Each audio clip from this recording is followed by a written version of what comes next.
be simple, 'tis a gift. To be free, 'tis a gift. To come down where we ought to be. And when we find ourselves in the place just right, 'twill be in the valley of love and delight.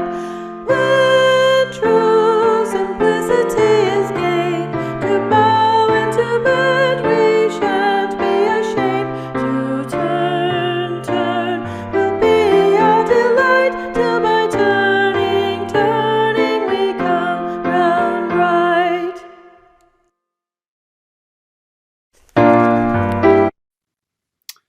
Well, good morning, everybody. Welcome to the Unitarian Universalist Fellowship of Manhattan. My name is Les Loschky, and I'm the convener for today's service. And for those who are new to our fellowship, Unitarian Universalists are a movement in the liberal tradition of the Enlightenment. We welcome all with a warm heart and an open mind.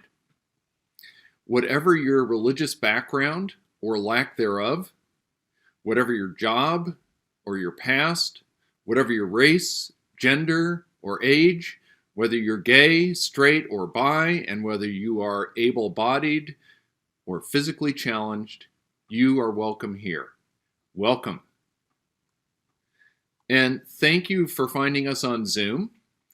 And please stick with us here on Zoom for at least the next 3 weeks as we wait for safety to return to in-person services.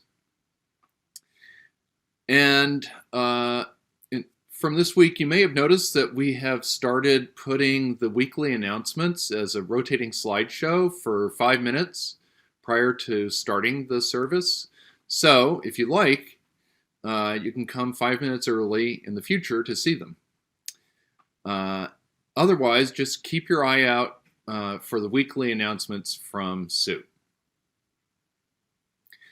And I'd like to now share a reading with you by Andrea Hawkins Camper entitled Be About the Work, together with Lighting of the Chalice. May we be the ones to make it as it should be. This is the work we are called to do, and this is the call we answer now, to be a people of intention and a people of conscience.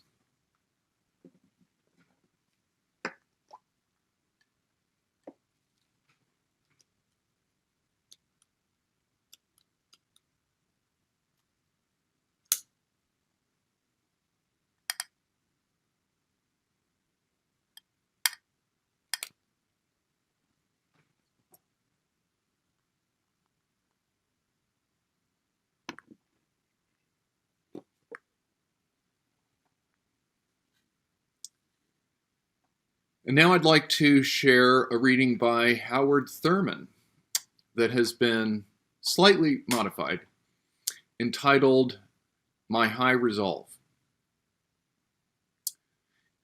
Keep fresh before us the moments of our high resolve. Despite the dullness and barrenness of the days that pass, if we search with due diligence, we can always find a deposit left by some former radiance.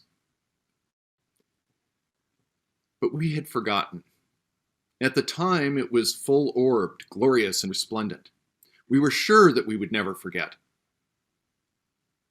But we had forgotten how easy it is to forget. There was no intent to betray what seemed so sure at the time. Our response was whole, clean, authentic. But little by little, there crept into our lives the dust and grit of the journey. Details, lower-level demands, all kinds of cross-currents. Nothing momentous, nothing overwhelming, nothing flagrant, just wear and tear.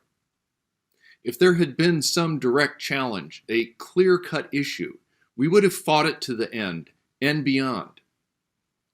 Now, in the quietness of this place, surrounded by the all-pervading presence of the all, our heart whispers, keep fresh before us the moments of our high resolve, that in fair weather or in foul, in good times or in tempests,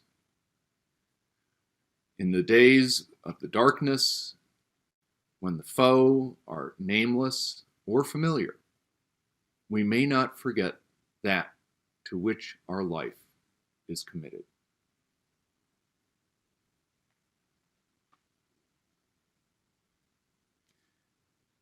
And now, I invite you to rise in body or spirit and stay muted, but join our choir in singing hymn number 118, This Little Light of Mine.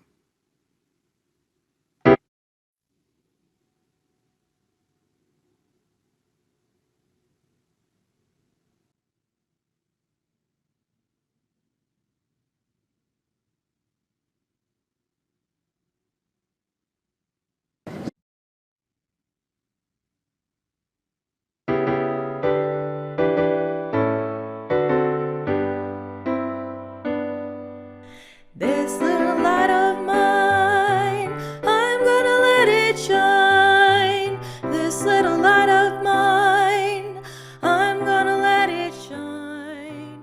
This little light of mine, I'm gonna let it shine. Let it shine, let it shine, let it shine. Everywhere I go, I'm gonna let it shine. Everywhere I go, I'm gonna let it shine.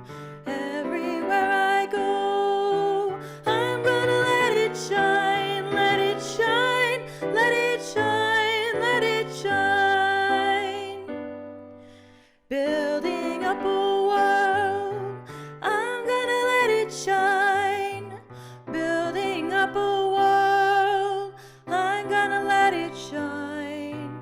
Building up a world, I'm gonna let it shine. Let it shine, let it shine, let it shine.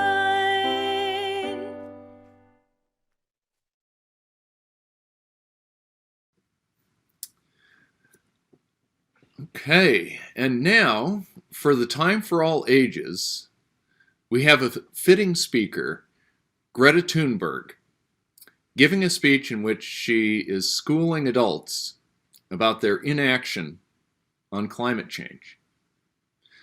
Greta's messages are about living with intention. As her book title says, no one is too small to make a difference. And in this speech, she says, the moment we decide to fulfill something, we can do anything. Change is not easy, but change is required. And we have to start while we can. And that moment to start is now.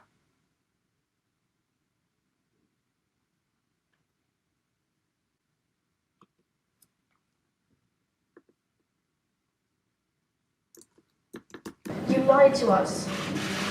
You gave us false hope. I know many of you don't want to listen to us. You say we are just children. Mark, I can't see the video. We are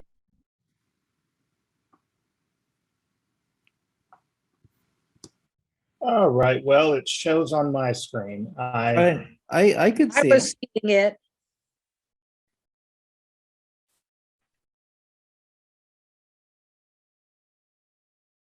You're muted, Les. Sorry, Mark. My bad. only repeating the message of the United Climate Science. Many of you appear concerned that we are wasting valuable lesson time, but I assure you we will go back to school the moment you start listening to the science and give us a future. Is that really too much to ask?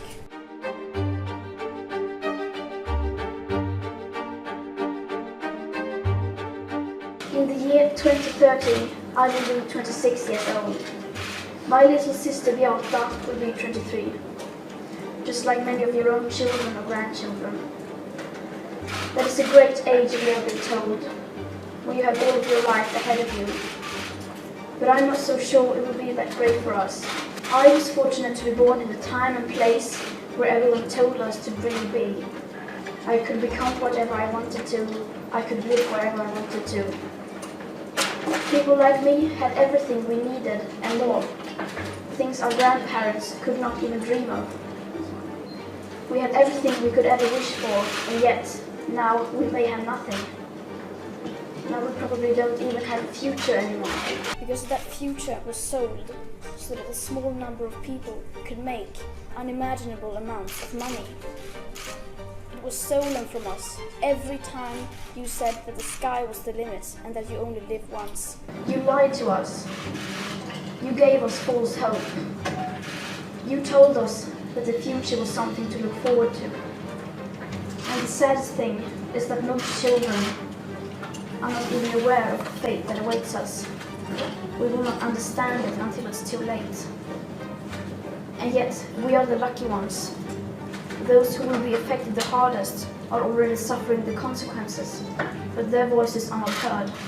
Around the year 2030, 10 years, 252 days, and 10 hours away from now, we will be in a position where we set off an irreversible chain reaction beyond human control that will most likely lead to the end of our civilization as we know it.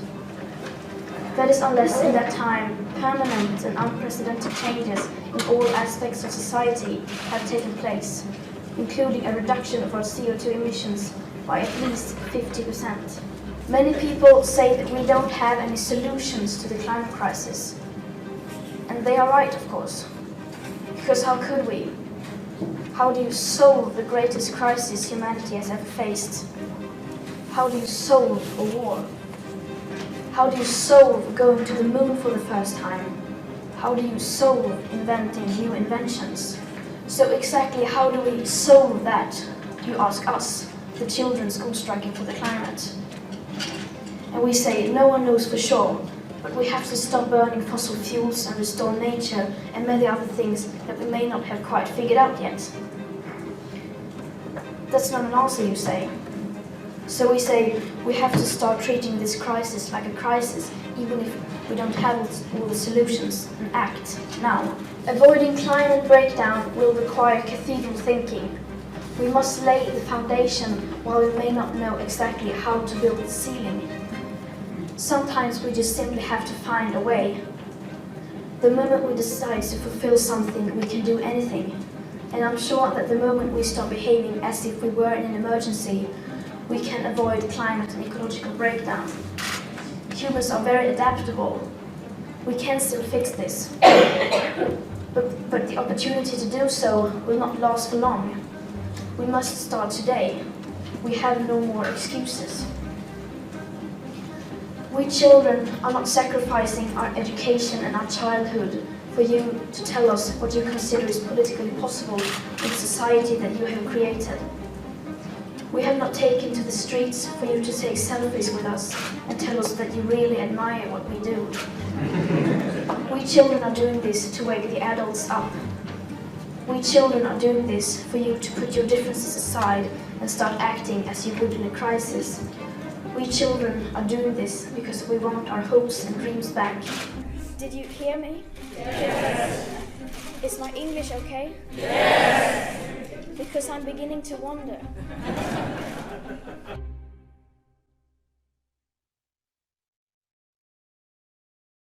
You lied to us.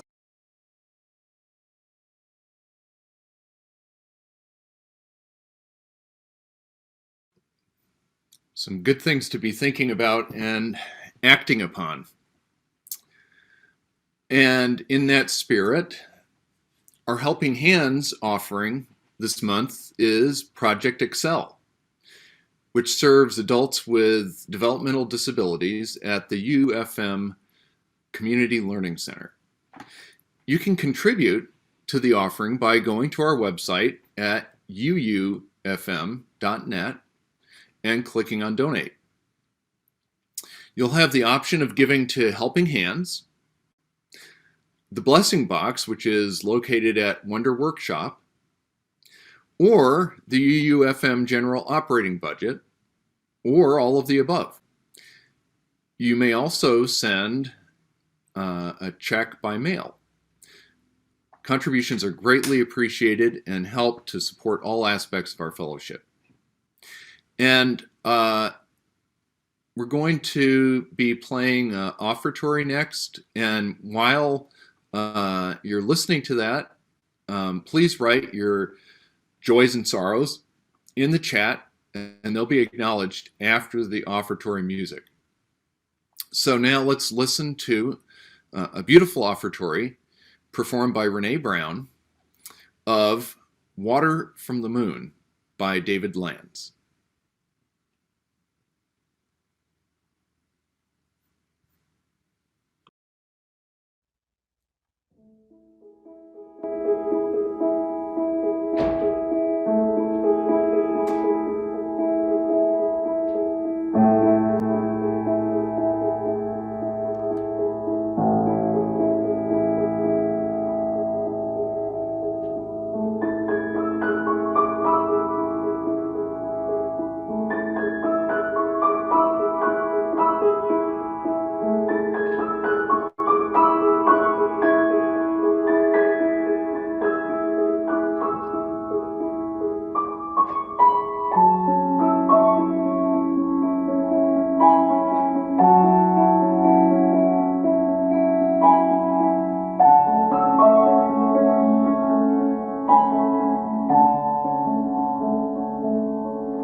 Okay. Well, that was beautiful. Thank you, Renee. And so for our joys and sorrows, I'd like to start by saying that our hearts go out to the family of our beloved Judy Cattell, who passed away on Thursday.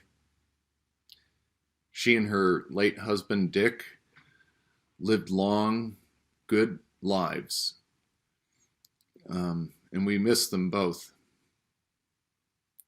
very greatly. And Judy's children, Eric and Cindy, were holding her hands as she passed. I'd also like to read what Pastor Isabel said.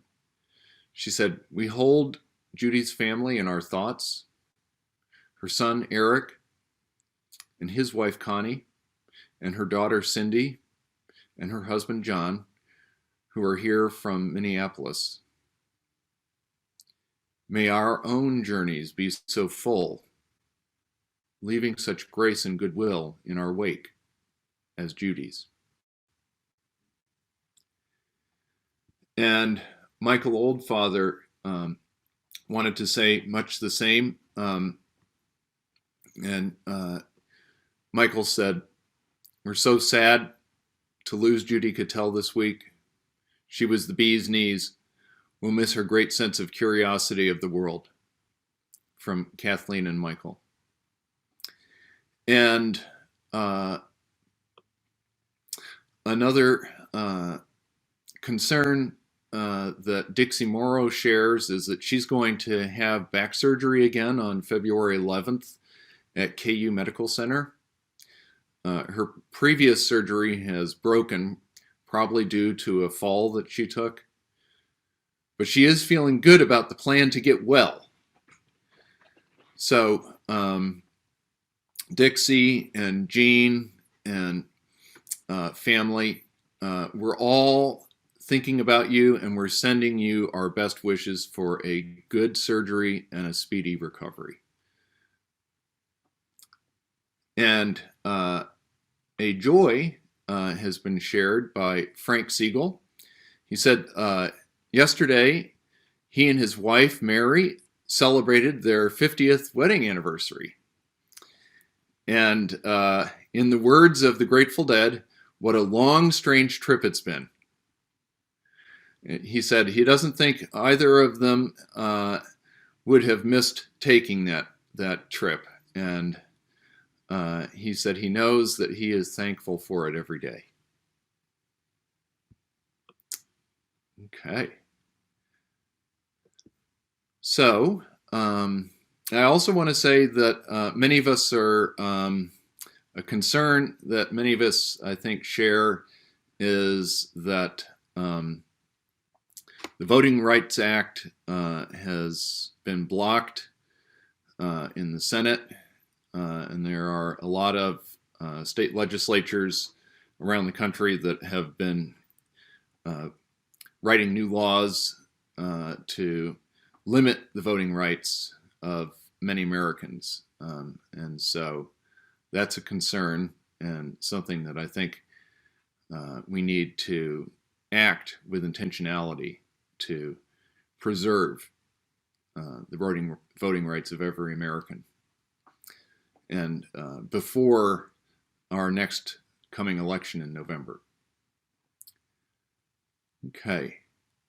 I'd like to now share a reading by Amy Lloyd called Intentions and Trust. Today I want to greet joy without a trace of suspicion. I want to open my eyes to the light without a blink of dread.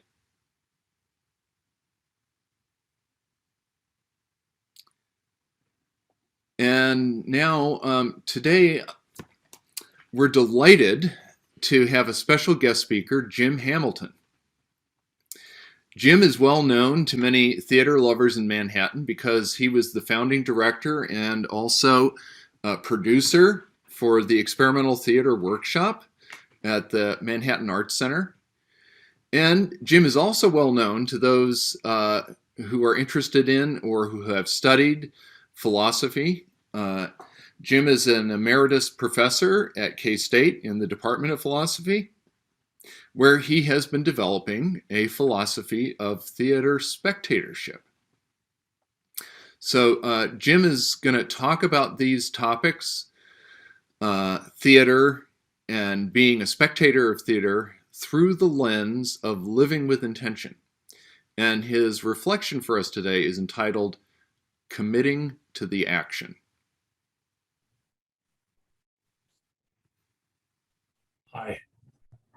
So I don't know there are a number of people who've seen the experimental theater workshop performances in this group. So I don't know how much of what I'm about to say is old hat to a lot of you, but there are some things about this workshop that you may not know. It was started in 1989. I started it when my own children were in high school. So that's a long time ago. It's a 5-week course, it's called, by the Arts Center, but it's really part course, 2 weeks, and then part production for 3 weeks. The production involves writing and choosing performance practices, all within one of several sets of techniques participants have been exposed to in the first 2 weeks. So there's a relationship between my professional and my avocational interests, which goes like this. First, there was the avocational interest that got me thinking about some things that I want to talk to you about. And then, these were professional things as a philosopher that I began to reflect on.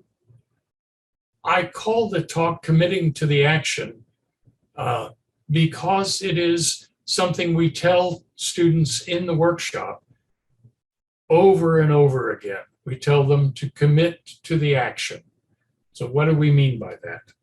Well, the first thing is we need to ask what's the difference between acting and performing and why we don't act in the MXTW, as we call it. That's short for Manhattan Experimental Theater Workshop, in case you didn't know. So we don't act, but what do performers do, including actors? They answer 4 questions. The first is, what am I saying? The second is, what am I doing when I'm saying it and when I'm not saying it? Oh, no, that's not the second one. The second one is, how do I say what I'm saying? The third is, what am I doing when I say it and when I not say it? And the fourth is something that either a director or the group itself, or maybe sometimes even the author decides, and that is, where do we want attention to be focused? So when we talk about what the question is, how do you make those 4 things convincing? There's only one crime in theater, and that's being boring. That's really the only crime in theater. So one way of thinking about this, and one way I came to think about this early on, was in terms of the difference between telling and showing, which is a familiar trope in philosophy, that there's a difference between telling and showing things. And it maps very nicely onto the distinction between indicating and performing or acting with conviction. And it maps in this way. When you indicate, you do all those 4 things, especially you decide what you're going to say, how you're going to say it, where you're going to be, how you're going to move, where the audience attention is going to be directed. And you do all that without necessarily being interesting. You can be boring and do all that. So how do you do it and be convincing? This is achieved, the acting or performing with conviction is achieved in one of 2 ways, either inwardly or outwardly. And this can be illustrated by a famous story of John Gielgud and Dustin Hoffman during the filming of Marathon Man, when Hoffman has stayed up for 3 nights in a row and done all of these massively masochistic things to produce a state in himself that was like that of his character. This is an inward approach. It's a particular inward approach called method acting. Gielgud, who was proponent of outward approach, just looked at him and said, you really should try acting, my dear. And that's the difference. But how do you do this with an outward approach? Gielgud managed to act with conviction and do so by committing to the action. And so we think this is a workaround for an outward style of performing. Inwardly, it's very easy to commit to the action because you're already in that state of mind. Outwardly, how do you do it? You commit to the action. And we don't act in the experimental theater workshop.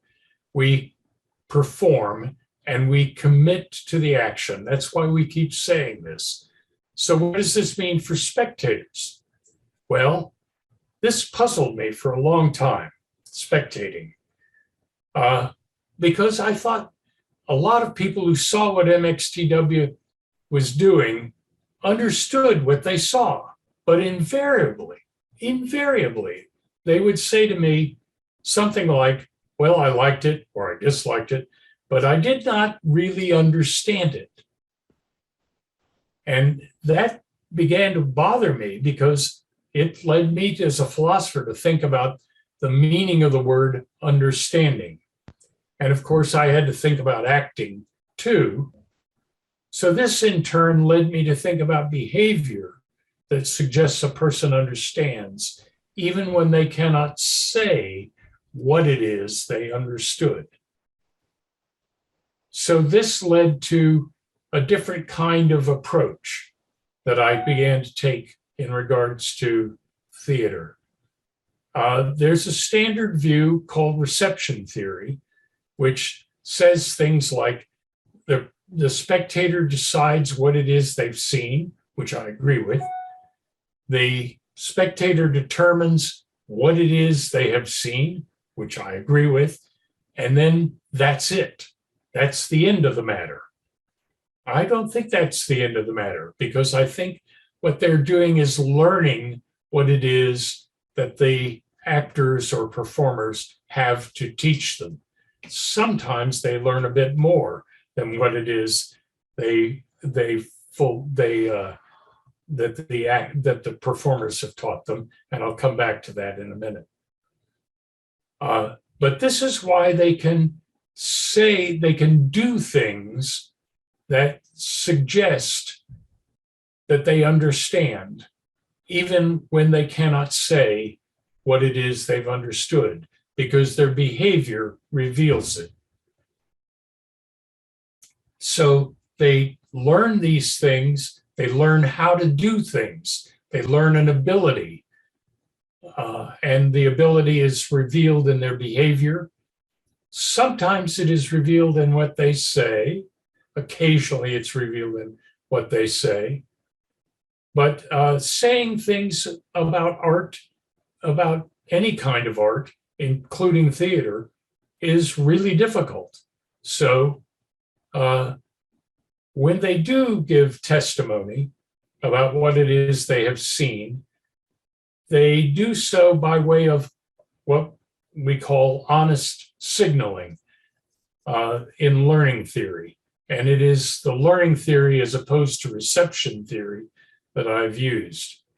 So this is a branch, formal learning theory is a branch of formal game theory, about which I'm not going to talk, but it is what I use to resolve these questions.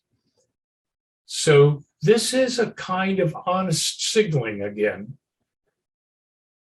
Committing to the action is a form of honest signaling.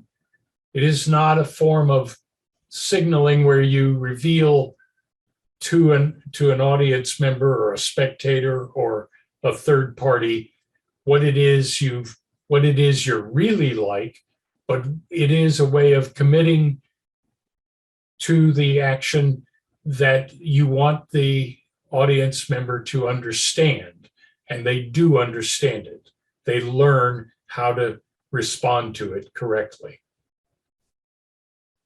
This led me eventually to the last thing I want to talk about, and that is it puzzled me that many scholars claim theater is a social enterprise, and I guess it is, like all art works are. They require groups of lots of different kinds of things that they make use of that are made by other people. And in some cases, it's a really social enterprise, like making a movie. How do you determine who, apart from auteur theory, where you have a specific individual who decides what goes into a movie and what gets cut and left on the cutting room floor? How do you decide what is actually performed? How does a spectator decide this? And it seems to me that theater has turned out to be social on two levels. The groups make decisions somehow or other, and performers and spectators have to agree about things. In contemporary theater, people talk about conventions, and they talk about performers selling a convention, and they talk about spectators buying a convention. Well, quite apart from the economic metaphor here, which I'm actually kind of in favor of, but leave that aside. I think there's something to this but this has led me to think about conventions, the nature of conventions, of acting, of drama, and performing, and to think about it in terms of social conventions, using again the resources of game theory as a technique for thinking about conventions. And then finally, this led me in turn to a different kind of epistemic puzzle, a comparison of knowledge. Why is it that at the beginning of a performance, performers know a lot more about what they are doing or about to be doing than the spectators do? But at the end, spectators know a lot more about what the performers have done than the performers do in order to assess that they have performed well or poorly. And that's a really interesting and intriguing question, which I've been working on for a while. And I think I'm going to leave it there. Les?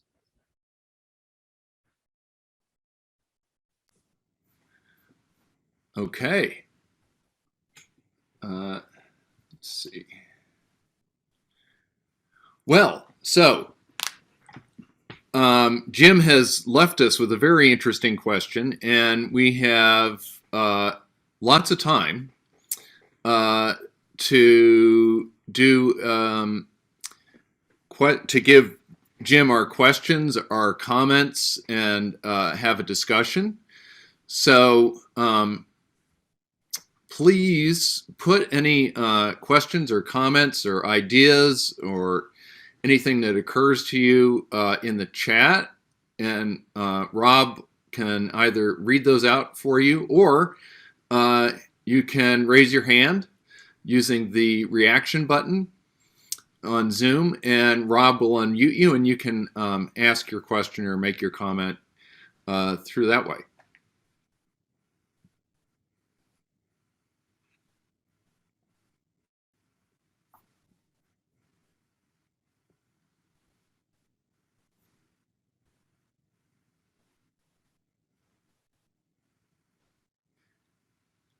And we don't have anything in the chat yet.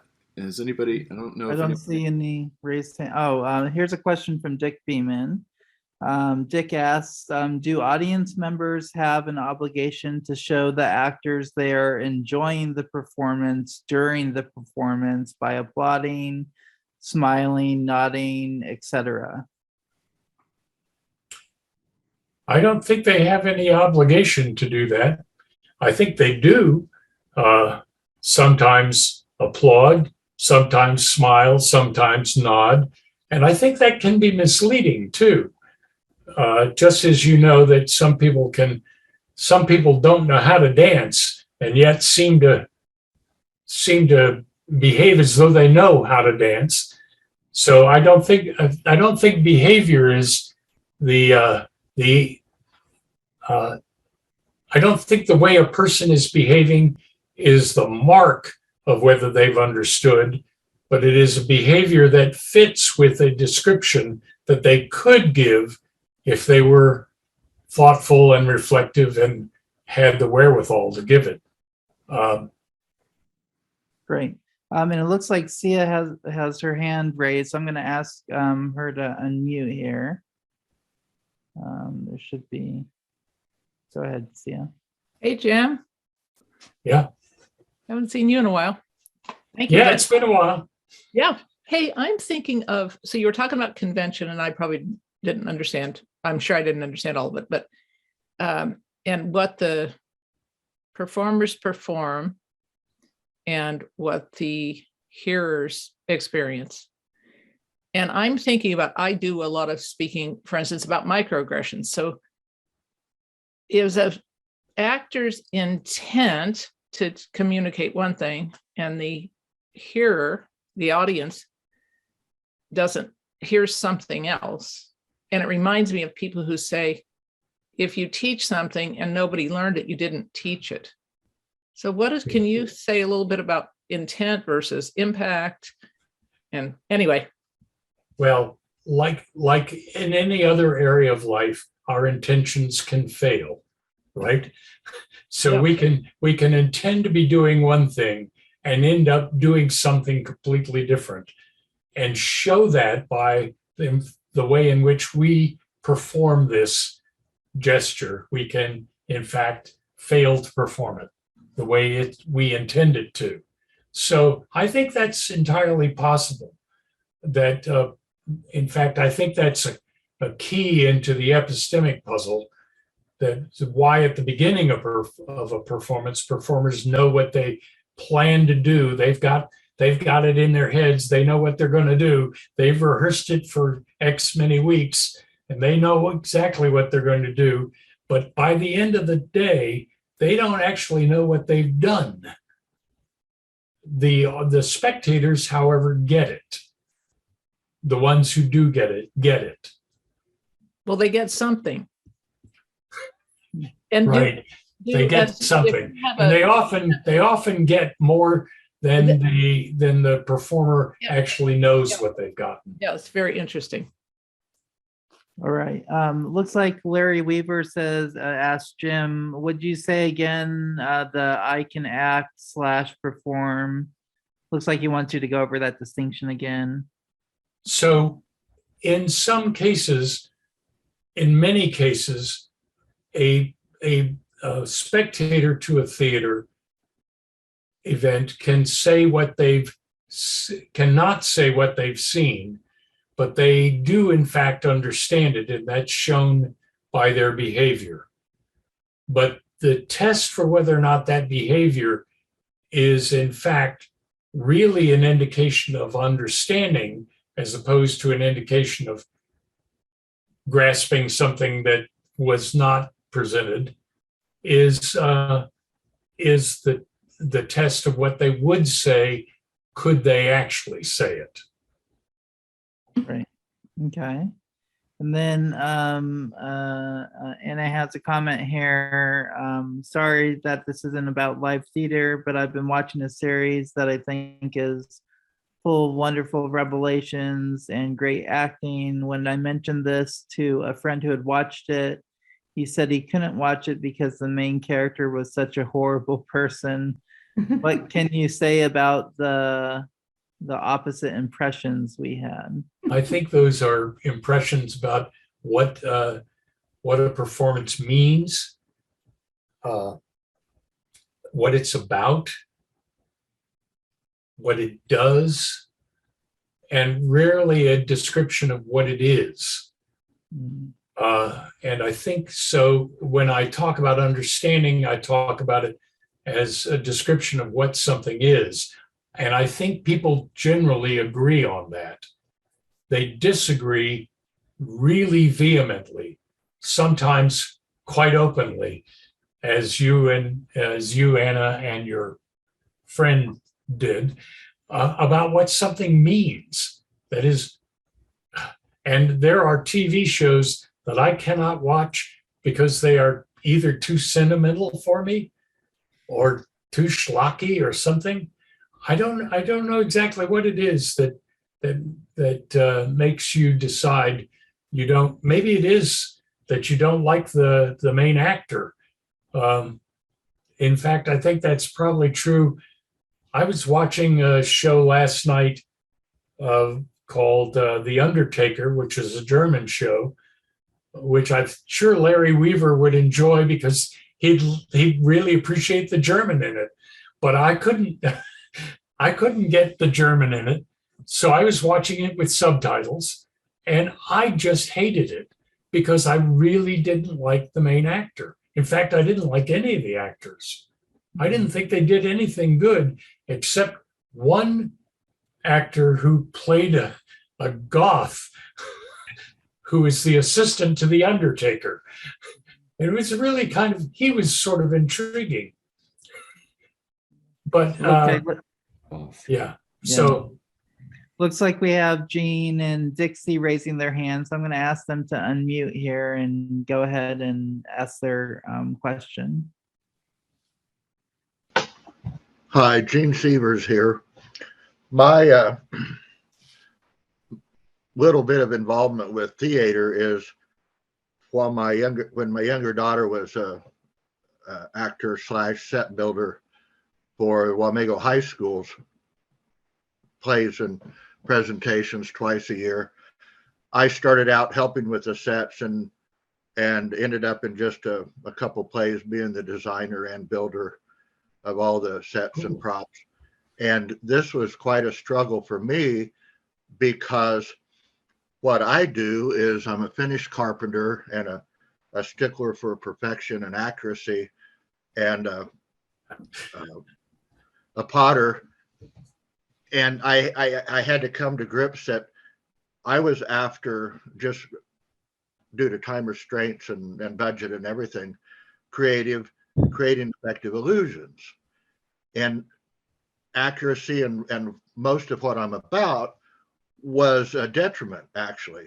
And yeah, but I came to a different approach to some of my thinking, and part of that actually tied into my ceramics. My major professor was Yoshi Ikeda, and I had to make a thesis statement while he was stating that's BS. Your work should state what you want it to effectively, else it isn't a successful piece of work. And I did a little research and found that yes, indeed, his statement for his thesis show at Santa Barbara, California, was less than half a page.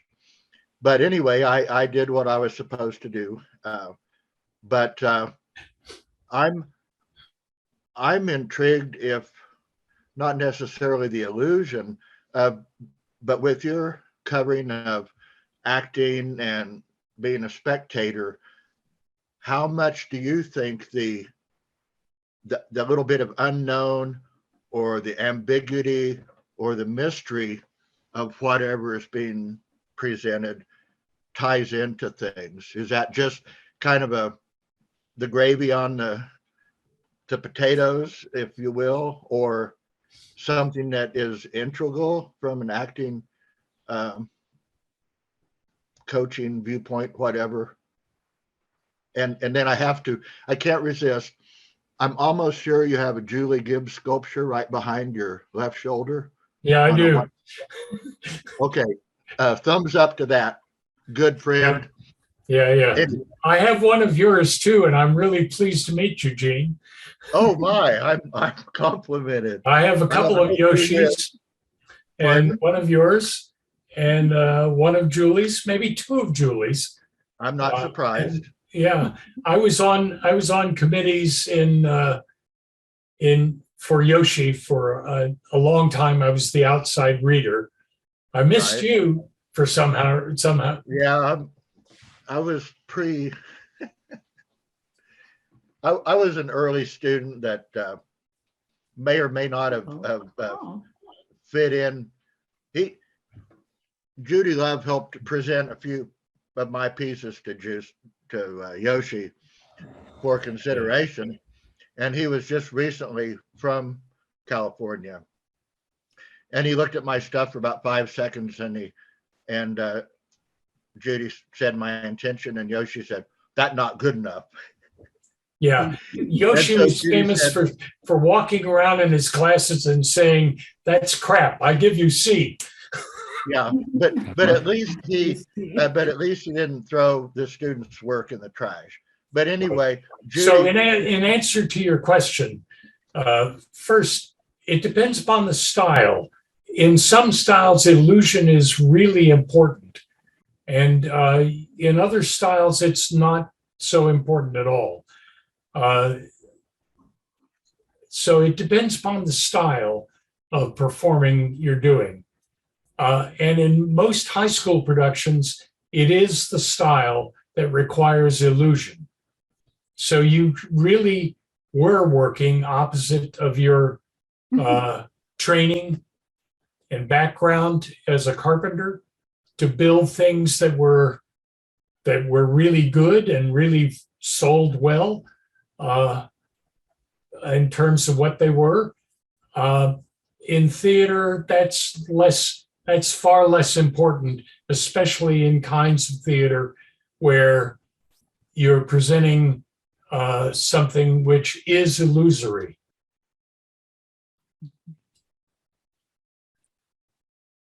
Looks like you're muted, Gene. I understand in my own work, it's a smaller scale, so I'm hoping that there's more intimacy with the spectator and my objects. Anyway, I thank you much and really appreciate your presentation, and hope to catch up with you sometime. Okay. Thanks, Gene. Looks like Sylvia also has her hand raised. So Sylvia, I'm going to ask you to unmute, and why don't you go ahead? I'm intrigued by this enigma that after the performance is over, that the audience knows more about what has a better evaluation than the actors. But I mean, I notice that anytime I sing in the choir or I speak somewhere, I have to ask my husband, how was it? So I'm just thinking about your life. We're all thinking about our dear Judy Cattell. We all have wonderful impressions of her, interactions with her, but I never asked her, what did you think about your life? I mean, what if we could go back and look at our life? What would we say? I mean, it's hard to know what's going on when you're in it, but I know my father, who had a brain tumor, he couldn't speak for about 10 years, but he managed to tell me that he'd thought about every moment of his whole 80 years while he was lying there. So I wonder how would we evaluate ourselves if we could actually get outside ourselves and watch ourselves? Well, Robert Burns has that poem about what a wonderful thing it would be if we could see ourselves as others see us. Oh. That's I think a terrific insight into how we actually act. We don't know what we look like. Even with Zoom, I don't think we know. But although we see ourselves in the Zoom. No, that's true. I am shocked how I look sometimes. Thank you for talking to us. And experimental theater has meant so much to our whole family as a learning experience. I've learned so much. The first time I saw it, I think my youngest daughter was sitting in my lap. She was 2, and it was Bambi. And oh my goodness, she's of the Bambi year. And so it was in the basement of the city hall. Yep. And the actors were waving an orange cloth like this. And I said, "What's that?" And she said, "That's fire, Mom." And she was 2. So, I mean, it was a wonderful experience. And I'd say that was probably like the peak of her life so far. So thank you. Thanks for speaking to us. Thanks, Sylvia. Okay, looks like Larry also has his hand raised, so I'm gonna ask. And Frank does too. Gonna ask Larry to unmute real quick. Go ahead, Larry.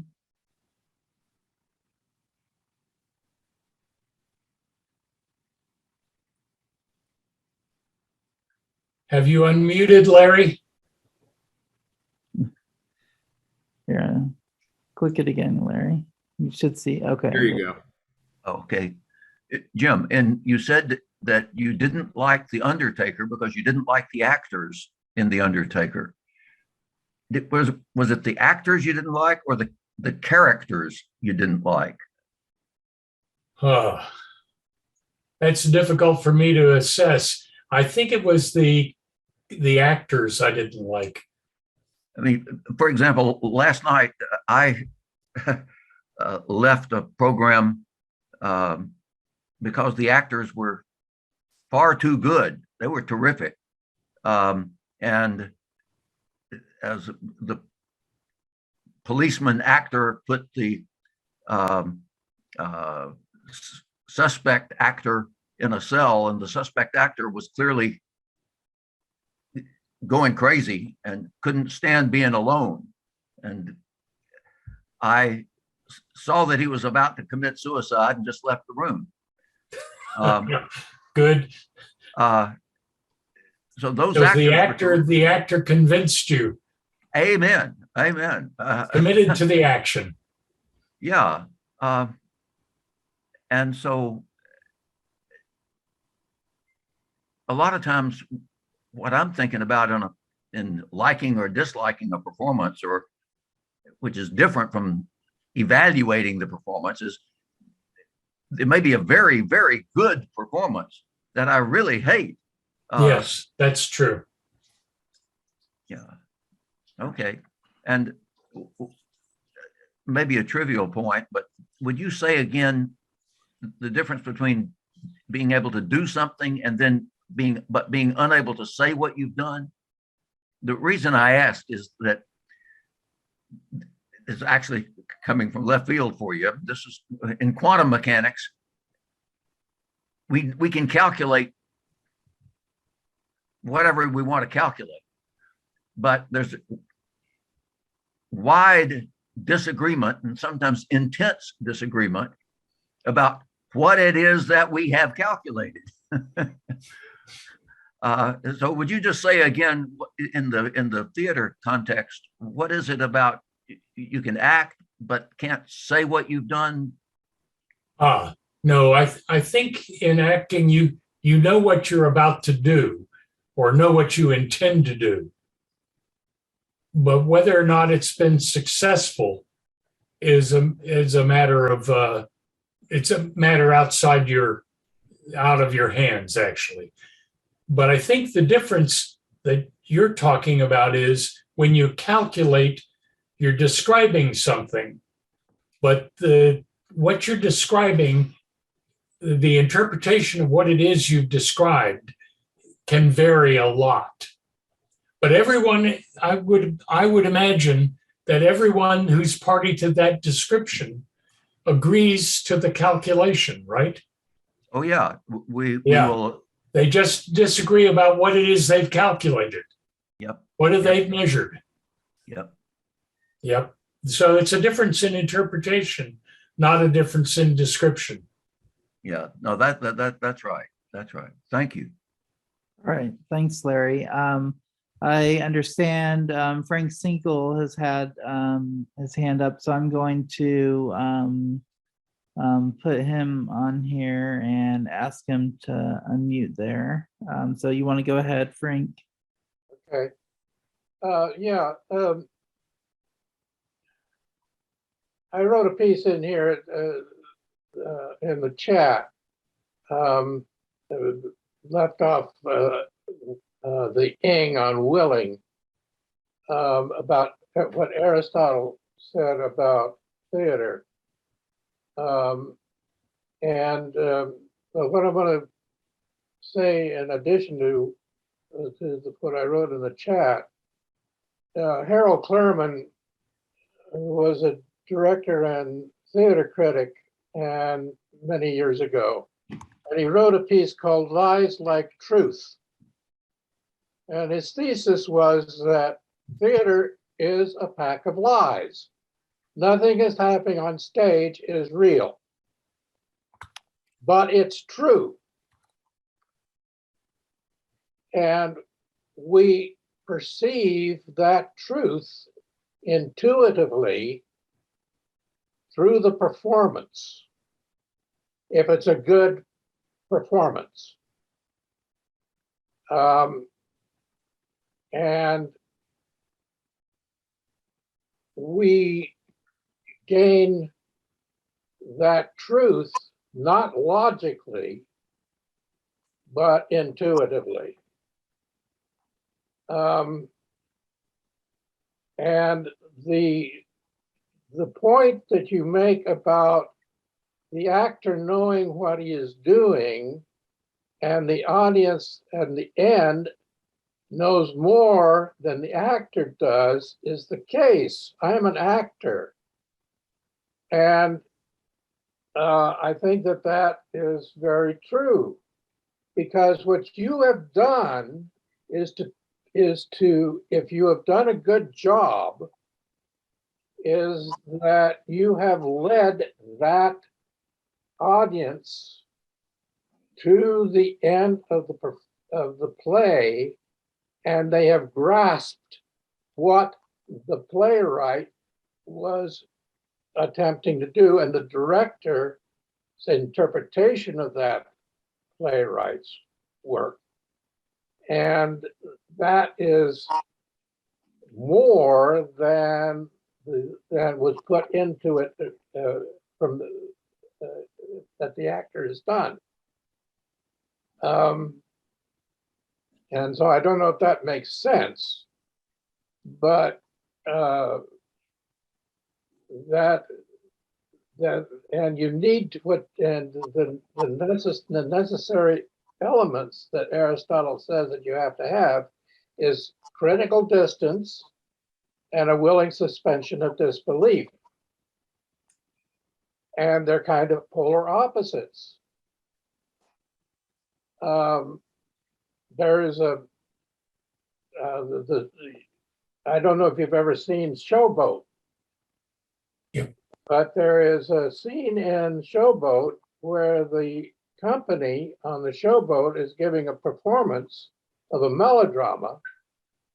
And there is a guy from the Sticks who in the audience, and he is convinced that that girl is in danger. And so he jumps up out of his seat and runs up on the stage trying to save the girl.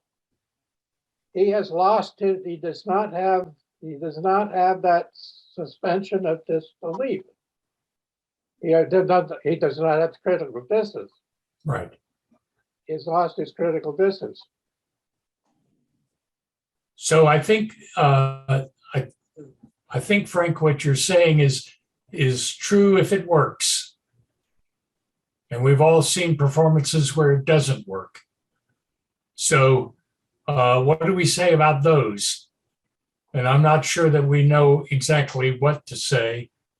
And so I'm investigating that by investigating these issues.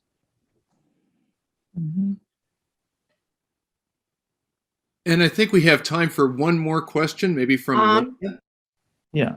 Looks like Frank is muted. I think he has been talking, but he is muted. We're running out of time. Yeah, we're running low on time. So we're going to go to Linda, who's had her hand up. So I just want to remark that Elke is right. It's a Swiss production. The Undertaker is a Swiss production, not a German production, but it's in the German area of Switzerland. Right. Why don't you go ahead and unmute yourself, Linda? I already did. I'm ready. Okay, go ahead. Well, I was thinking how much depends on the audience's own personality, opinions, feelings, wishes. I'm thinking of a book that my book group recently read, where I was convinced the ending was not a happy ending. And all of the others thought it was a happy ending, that the woman got away from her abusive husband.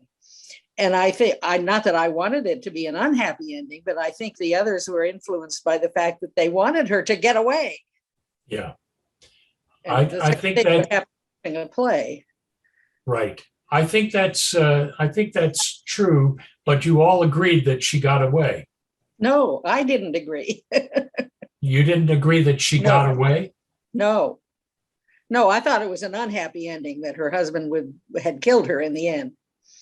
Ah. But it was written just ambiguously enough that you had to make the decision.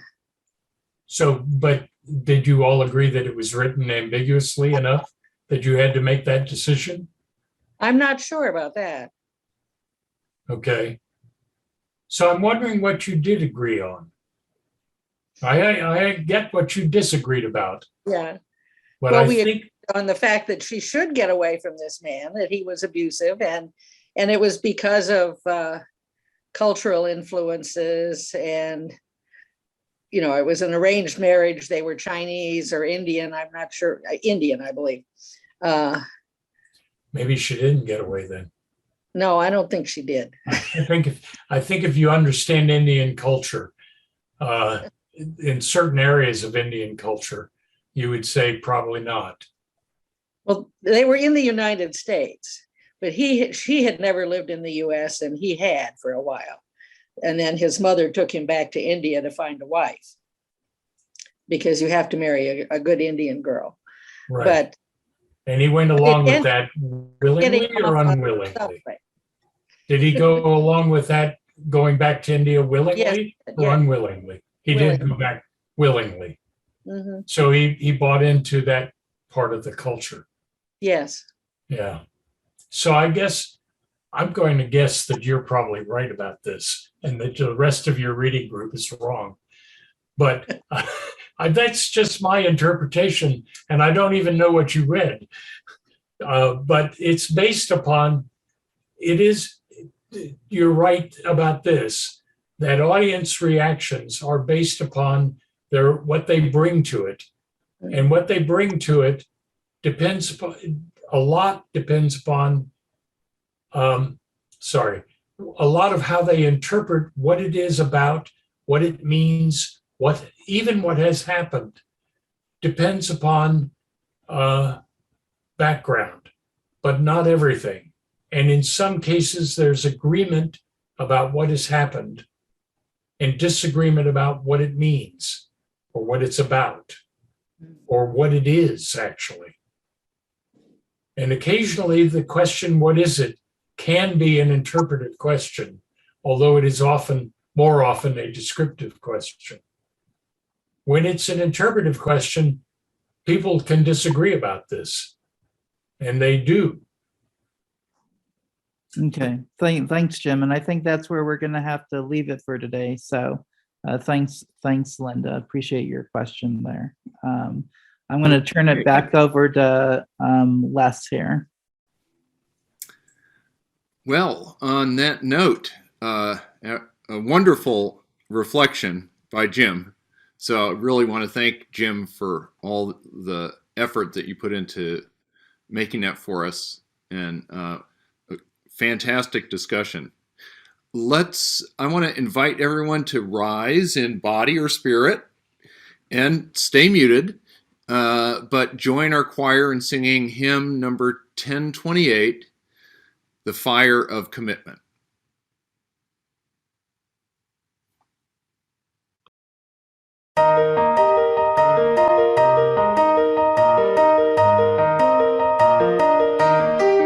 From the light of days remembered burns a beacon bright and clear, guiding hands and hearts and spirits into faith set free from fear. When the fire of commitment sets our mind and soul ablaze,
And now for our closing words, I would like to